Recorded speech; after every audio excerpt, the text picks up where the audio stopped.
कैसे हो आप लोग? I hope you all are fine and sorry regularly videos upload नहीं कर पा रही थी, कुछ महीने हो चुके हैं वीडियोस अपलोड किए हुए because it was 12th class and due to its preparation I was unable to upload the video. Sorry once again for it. But even though 12th class preparations are going on, but सोचा कि आज का मुद्दा कुछ strong है तो क्यों ना उस पर वीडियो बना लें, तो इसलिए मैं वीडियो बना रही हूँ गाइस। वीडियो को एंड तक जरूर देखिएगा क्योंकि बहुत ही इंपॉर्टेंट और हेल्पफुल वीडियो होने वाला है आपके लिए। और एक बात की कंग्रेचुलेशन देने वाली हूँ आप सब लोगों को कंग्रेचुलेशन है। क्यों? क्योंकि अपने इंडिया, अपना भारत महान पूरी विश्व में फर्स्ट पोजीशन पे आ चुका है कोविड-19 के केसेस पे। 97,000 केसेस हो चुके हैं और कुछ 3-4 दिन बीतने के बाद 1 लाख क्रॉस कर जाएगा India.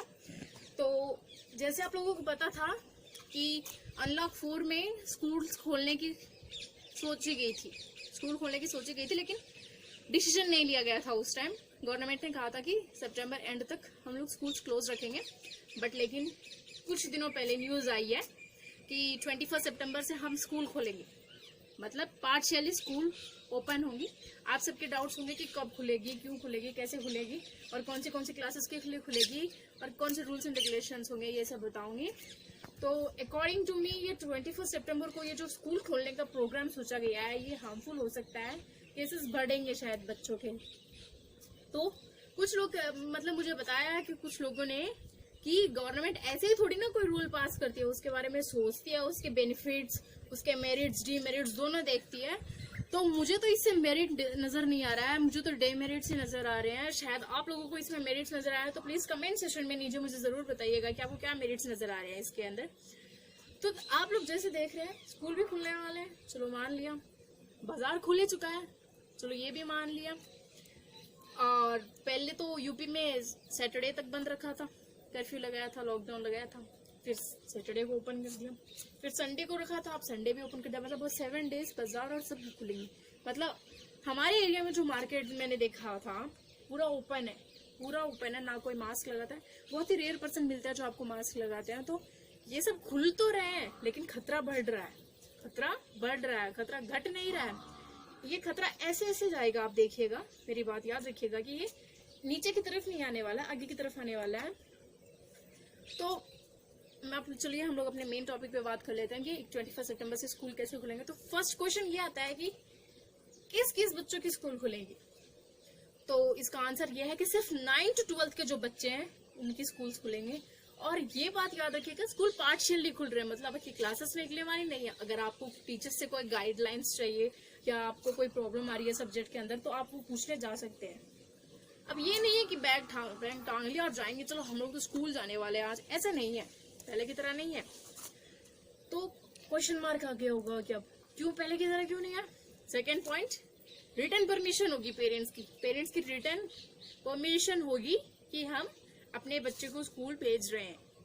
We are permitting him or her to go to school for his subject clearments or for his doubt session. जब मॉम एंड डैड दोनों साइन करेंगे उसके ऊपर तभी आपको परमिशन मिलेगी। और स्कूल में एक और रिकॉर्ड बुक रहेगी, जिस रिकॉर्ड बुक में स्कूल रिकॉर्ड करेगी कि कौन बच्चा स्कूल में आया था और किस बच्चे ने परमिशन लेके आया था। तो ये थी सेकेंड पॉइंट। थर्ड पॉइंट ये है कि कौन से एरियाज में स्कूल खुलेगी। तो जो एरिया कंटेनमेंट जोन से बाहर है, जो कंटेनमेंट जोन से के अंदर नहीं आते हैं, जहाँ कोविड-19 के केसेस बहुत ही कम है या है ही नहीं, उन एरियाज में स्कूल खुलने वाली है। और दूसरी बात, यूपी ने तो सख्त मना कर दिया है, यूपी गवर्नमेंट ने सख्त मना कर दिया है कि वो सितंबर एंड तक स्कूल खोलने वाले नहीं है। तो मेरा डिसीजन भी यही है कि हम लोगों ने जब 4-5 महीने से हम लोग स्कूल बंद रख रहे हैं तो 1-2 महीने और बंद रख लेंगे तो क्या हो जाएगा। क्या पहाड़ टूट के आने? मुझे तो कोई पहाड़ नहीं दिख रहा, आप लोगों को कोई पहाड़ दिख रहा है? तो गवर्नमेंट ने कौन सी SOPs डिक्लेयर की है, मतलब कौन से गाइडलाइंस स्कूल्स को फॉलो करनी पड़ेंगी स्कूल्स खोलने के लिए। तो फर्स्ट गाइडलाइन ये है कि जिन स्कूल्स में स्विमिंग पूल्स है वो स्ट्रिक्टली बंद है, स्ट्रिक्टली रेस्ट्रिक्टेड है कि स्विमिंग पूल तो खुलेगा ही नहीं, बच्चों उसके आसपास भी नजर नहीं आने चाहिए। चलो बहुत ही मुश्किल स्कूल्स में आपको स्विमिंग पूल मिलता है बच्चों, ये आपको भी पता है गाइस। मेरे स्कूल में तो नहीं है, देखो सच बता रही हूँ मैं, स्विमिंग पूल नहीं है मेरे स्कूल में। अगर आपके स्कूल में होगा तो बस बोल देना अपने टीचर्स को कि बंद कर दो, हमें तो नहीं चाहिए अब स्विमिंग पूल। 1 या 2% के स्कूल में मिलेगा आपको स्विमिंग पूल। दूसरा पॉइंट, जो स्कूल्स क्वारंटाइन सेंटर रह चुकी है उनको हाईली सैनिटाइज करना पड़ेगा, क्योंकि वहां पे ऑलरेडी केसेस आ चुके हैं। उसके ये कंडीशंस बन सकते हैं कि जो कुछ बैक्टीरिया हो, कुछ छूट गया हो उसका, तो वो बच्चों के अंदर आ जाए। तो उन स्कूल्स को हाईली सैनिटाइज करना है। ये नहीं है कि जो स्कूल्स क्वारंटाइन वार्ड नहीं रह चुकी है तो उनको सैनिटाइज नहीं करेंगे, उनको भी सैनिटाइज करना है। दूसरा पॉइंट कि असेंबली कंडक्ट नहीं करवाई जाएगी। असेंबली कंडक्ट नहीं कर, कितने लोगों को शौक था कि ना थॉट ऑफ द डे सुने, या mini match of the day सुने हम लोग, या ट्रिक ऑफ द डे सुने, या GK question of the day सुने। या मुझे तो बहुत इंटरेस्ट था, लेकिन चलो बदकिस्मती है अपने, हम लोग नहीं सुन पाएंगे। थर्ड वन, प्लेग्राउंड, सब प्लेग्राउंड्स बंद रहेंगे, चाहे वो टेबल टेनिस का हो, क्रिकेट का हो, वॉलीबॉल का हो, सब प्लेग्राउंड्स बंद रहेंगे। मतलब को करिकुलर एक्टिविटीज स्पोर्ट्स के फील्ड में, सिर्फ स्पोर्ट के फील्ड में बंद रहेगी। मतलब जो वो चीजें बंद रहेंगी जहाँ पे क्राउड गैदर होता है, बच्चे गैदर होते हैं। दूसरी बात, क्लासरूम्स में एक बच्चे की डेस्क से दूसरे बच्चे की डेस्क में 6 फीट डिस्टेंस रहना चाहिए। 6 फीट की दूरी रहनी चाहिए। मोटा मोटा मान लो कि अपना दोनों हाथ ऐसे फैला लो, इतना डिस्टेंस रहना चाहिए दोनों बच्चों के बीच में। मान लो कि आपका डेस्क यहाँ है, तो यहाँ पे खड़ी होकर आप ऐसे मेजर कर लो, तो आपका फ्रेंड का डेस्क आपके इस हाथ के पास होना चाहिए, मतलब वहां पे होना चाहिए। तो ये रूल कौन से स्कूल फॉलो कर पाएंगे? कितने स्कूल्स के इतने बड़े बड़े रूम है कि वो है ना बच्चों को 6 फीट डिस्टेंस तक बैठा देंगे। तो हमारी जो डिस्ट्रिक्ट है वहाँ पे तो कलेक्टर ने ये बोला था कि मतलब जहाँ 50 मेंबर्स हैं तो वहाँ 25 का एक सेक्शन बनाइए, 25 का दूसरा सेक्शन बनाइए। I really appreciate our collector sir for this good rule, कि मतलब उन्होंने बताया था कि यहाँ पे 6 फीट का डिस्टेंस होगा तो एक बच्चे की चेयर लगेगी, तो इसके हिसाब से तो 15 बच्चे ही आएंगे एक क्लास में। तो आप एक काम कीजिए, 15 या 20-25 बच्चे एक क्लास में रखिए और बाकी को दूसरा सेक्शन बना लीजिए। तो चलो, हमारे कलेक्टर सर तो सपोर्टिव है हमारे लिए कि उन्होंने बच्चों को इतना ख्याल रखा और ये बोला कि मतलब एक क्लास को 2 सेक्शंस में डिवाइड कर दीजिए आप। तो नेक्स्ट पॉइंट आता है कि कौन कौन से बच्चे जा पाएंगे। सब बच्चे जा पाएंगे? नहीं, सब बच्चे नहीं जा पाएंगे। आपको मैंने बता दिया कि 9th to 12th बच्चे जा पाएंगे, और वही बच्चे जा पाएंगे उनमें जिनको कोरोना केस अभी तक नहीं हुआ है और जिनमें सिम्टम्स भी नजर नहीं आ रहे हैं।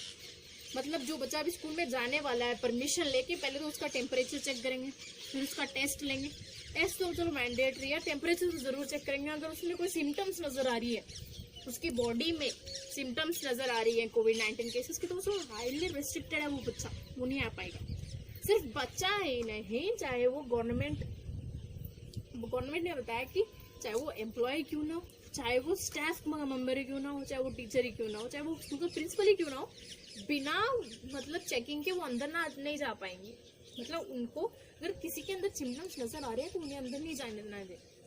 तो 4th पॉइंट आता है कि अब क्या है 4th पॉइंट। जैसे आप लोगों को बताया कि आपका मेन पॉइंट है गाइस, पॉइंट ये है कि आपको अपने फ्रेंड से tiffin box, notebook, pencil, scale, कुछ शेयर नहीं करना, नहीं शेयर करने देंगे आपको। टीचर्स भी खुद भी शेयर नहीं करने देंगे। अगर आपका होमवर्क इनकम्प्लीट है तो खुद कंप्लीट कीजिएगा, किसी की नोटबुक मिलने वाली नहीं है आपको।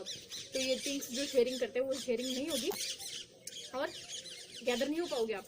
ये नहीं है क्या ना पहला दिन है, दोस्तों से इतने दिन मिले नहीं है कि जाके गले मिल लूं, मेरा यार, मेरे प्यार।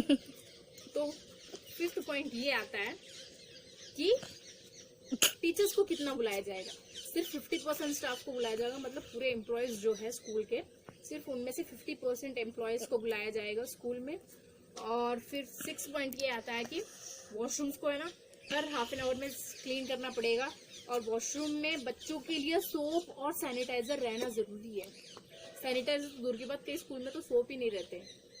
सही बात है ना गाइस? कितने लोग बच्चों के स्कूल्स में है ना, आपके स्कूल्स में सोप्स है? मुझे कमेंट करके नीचे बताइएगा। हमारे स्कूल में तो है।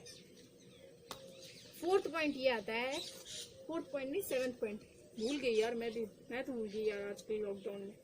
7th पॉइंट ये आता है कि ये मान लीजिए ये आपकी स्कूल की वॉल है, इस वॉल पे पोस्टर्स लगने चाहिए बच्चों के अवेयरनेस के लिए, कि कोविड-19 केसेस की अवेयरनेस के लिए स्लोगन्स या थॉट्स वो सब लगे रहने चाहिए उनको, कि वो मतलब जैसे भी गुजरे वो उनको पढ़ते हुए निकले, ताकि उनके अंदर अवेयरनेस जागे कि हाँ ये इसकी वजह से बहुत खतरा हो सकता है हमें। So guys, swear on your notebooks that after going to school, if your parents permit you, swear on your notebook that after going to school, not only by yourself, you will take care by your friends. It means you to take care of themselves and you should take care of yourselves. If anyone you find is not following these SOPs, please explain him that what will be the demerits if he or she is not gonna to follow this. 8th point ये आता है कि classes regular चलेंगी. Regular classes नहीं चलने वाली है बच्चों. रेगुलर क्लासेस तो बिल्कुल ही नहीं चलने वाली है. आपका सिर्फ ये डाउट सेशन है या फिर आपको कोई क्लैरिटीज नहीं हो रही है इसके लिए. तो अब बात करते हैं हम कि कितने बच्चे स्कूल जाने के लिए तैयार है और इस डिसीजन पे कितने लोग खुश और कितने लोग खुश नहीं है. देखो, खुश लोग होने के लोगों की बात बताती हूँ मैं. कुछ लोग तो खुश इसलिए क्योंकि वो घर वालों की बातों से तंग आ चुके हैं. घर पे बैठे बैठे मम्मी बोलती है पढ़ ले बेटा पूरे दिन, पापा बोलते हैं पढ़ ले बेटा पूरे दिन, वरना कुछ ना कुछ डांटते रहते हैं. अब दोस्त भी नहीं है. स्कूल का तो माहौल ही कुछ अलग, आप लोगों को भी पता है. तो ये बच्चे तो घर वालों से थक गए हैं, वो तो सबसे पहले स्कूल जाना चाहिए, है ना. दूसरे पॉइंट, कुछ बच्चे तो ऐसे सोच रहे हैं कि है ना यार दोस्तों से मिले हुए बहुत दिन हो गया, अब तो दोस्तों से मिलेंगे, घर पे तो थक गए बस. ये थर्ड, कुछ बच्चे जो नेटवर्क प्रॉब्लम में है, मतलब ऑनलाइन क्लासेस तो चल रही है बट है ना अटक अटक के, जैसे है ना मेरी जिंदगी चल रही है अटक अटक के लॉकडाउन में, वैसे उन बच्चों की ऑनलाइन क्लासेस चल रही है अटक अटक के. 2 सेकंड निकल रही है फिर रुक रही है, 2 सेकंड निकल रही है फिर रुक रही है. Jokes are part guys. But जो बच्चे नेटवर्क लो एरिया से हैं, वहाँ पे उन लोगों को बहुत प्रॉब्लम फेस करनी पड़ रही है क्लासेस लेने के लिए. फिर 4th पॉइंट आता है कि जो बच्चे ऑनलाइन क्लासेस समझ नहीं पा रहे हैं, मतलब जिनको ऑनलाइन क्लासेस में टॉपिक क्लियर नहीं हो रहा है एकदम, मतलब यहाँ से जा रहा है और यहाँ से ऐसे उड़ रहा है. वो कितने लोगों का टॉपिक ऐसे उड़ रहा है आपके दिमाग में से. तो चलो ये 2 पॉइंट्स तो मुझे रेलेवेंट लगे कि नेटवर्क इश्यू और unable to understand the class, ये 2 इश्यू सही है. और ये जो पीछे के 2 थे, ये फैमिली से तंग आ गए, दोस्तों से मिलना है, ये तो रॉन्ग इश्यूज थे. और नो बच्चों की मेजोरिटी बहुत ज्यादा है इसके अंदर. तो 9 बच्चों वाले पहले बच्चे कहते हैं कि 4-5 महीने तक स्कूल बंद रहे, 1-2 महीने तक और घर पे बैठेंगे तो कुछ नहीं, हम लोग ऑनलाइन भी प्रिपरेशन कर लेंगे. ठीक है, मैं एक पॉइंट हाईलाइट करना चाहती हूँ मेरी स्पीच के अंदर कि जब केसेस 500, 600 या 1000, 2000 के पास थे, तब गवर्नमेंट ने स्कूल बंद करवा दिए थे. एग्जाम भी मतलब नहीं कंडक्ट करवाए थे. जो कुछ स्टेट गवर्नमेंट्स थी उन्होंने एग्जाम कंडक्ट करवा लिए होंगे. कुछ स्टेट गवर्नमेंट जैसे राजस्थान स्टेट बोर्ड ने एग्जाम्स कंडक्ट करवाए थे. मेरी बहन है, मेरी कजिन है, वो 10th क्लास में थी, तो उसके एग्जाम्स हुए थे. लास्ट का 2 एग्जाम्स उसके बचे हुए थे, वो उसके एग्जाम्स हुए थे. और सीबीएसई जो बोर्ड है उन्होंने रद्द कर दिए थे एग्जाम, मतलब they have not conducted any kind of exams.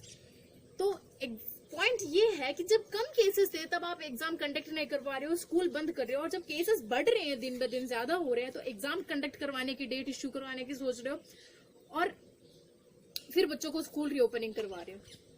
30% syllabus reduce हो चुका है.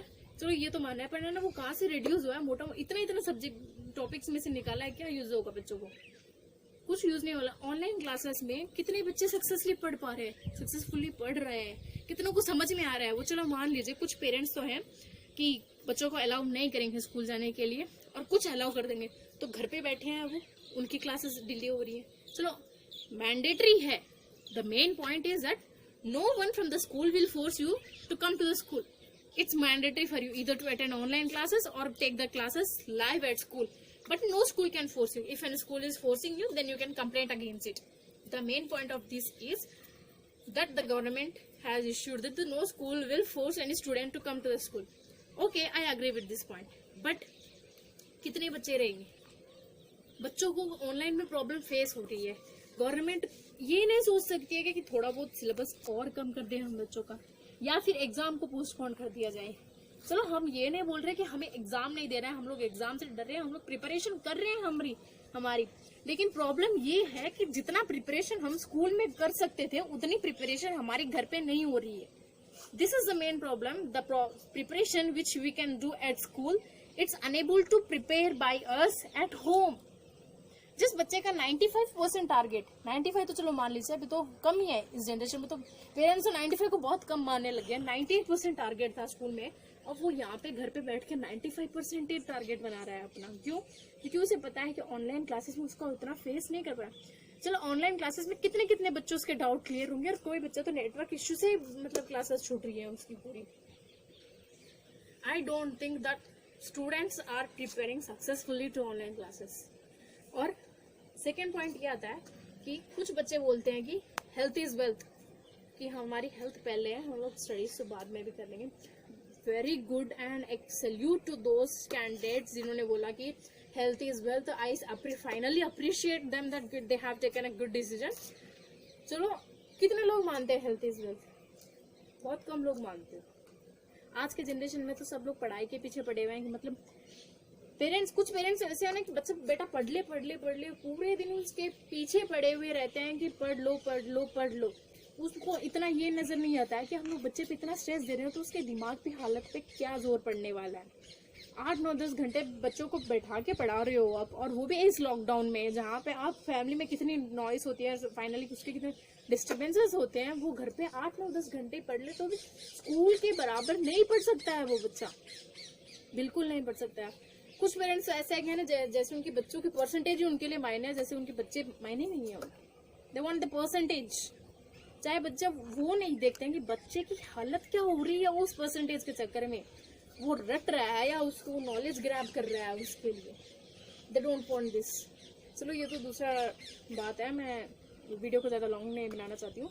और फिर और बच्चे कहते हैं कि पढ़ाई तो चलो मान लीजिए 1 साल वेस्ट तो होने वाला ही है, गवर्नमेंट तो कह रही है नहीं होने वाला है, लेकिन परसेंटेज कम आ गए तो इसका मतलब ये तो है कि वो वेस्ट होने वाला है।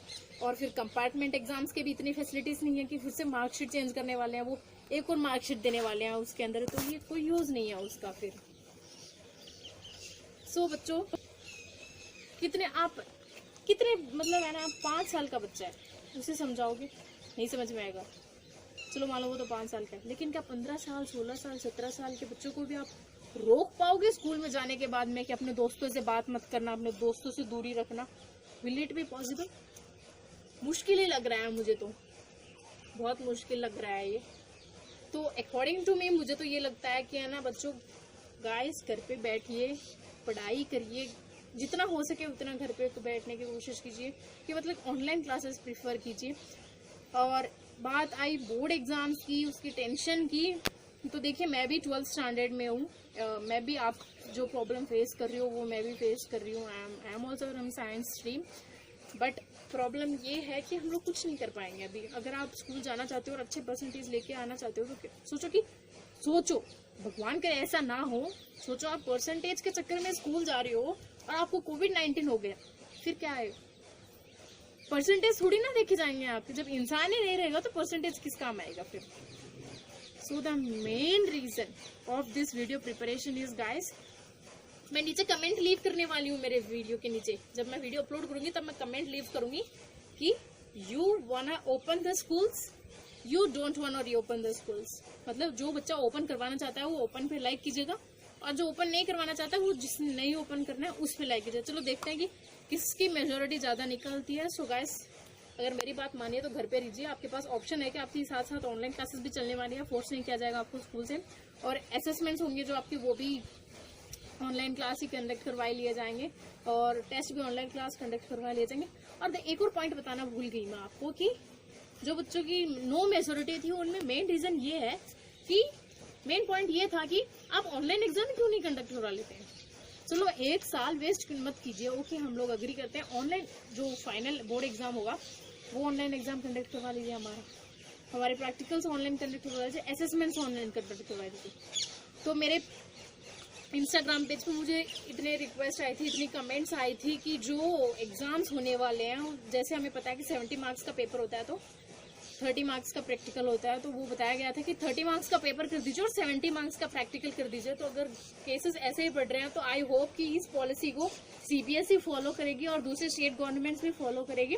But the main reason is कि यूपी गवर्नमेंट ने बहुत अच्छा फैसला लिया है कि वो 21 सितंबर से स्कूल नहीं ओपन करेगी। हम लोग भी हमारी गवर्नमेंट के डिसीजन तक वेट करते हैं, अभी तो कुछ दिन ही बचे 21 सितंबर के। और जिन बच्चों ने नोट्स कंप्लीट नहीं किए अपने वो नोट्स जरूर बना लेना, वरना टीचर के डंडे खाओगे जाते। हाँ, वैसे कुछ बच्चे सोचते हैं कि 6 फीट का डिस्टेंस रखना है टीचर का और स्टूडेंट का, मुश्किल ही लग रहा है गाइस। 100% में से कितने परसेंट स्कूल्स है जो ये फॉलो करेंगे? 1 या 2% स्कूल फॉलो करेंगे, बाकी तो सिर्फ वैसे ही है। स्कूल एक बिजनेस की तरह हो चुका है। School has turn to some kind of business guys. It's not like educating a person or educating a child or giving knowledge to him. It has become like a business, grabbing money from the people. लूट रहे हैं, लूटने दो, कभी ना कभी उनको भी कोई लूटेगा। So thank you guys. अगर वीडियो पसंद आए तो लाइक शेयर सब्सक्राइब जरूर करिएगा, और चैनल पे पहली बार आई तो चैनल को सब्सक्राइब जरूर कीजिएगा, और नीचे सब्सक्राइब्स वाला बटन है उसे बटन दबा दीजिएगा और बेल आइकन दबाइएगा, ताकि ऐसे वीडियोस के फर्स्ट व्यूज आपके हो और फर्स्ट सब्सक्राइब और लाइक आपका ही हो।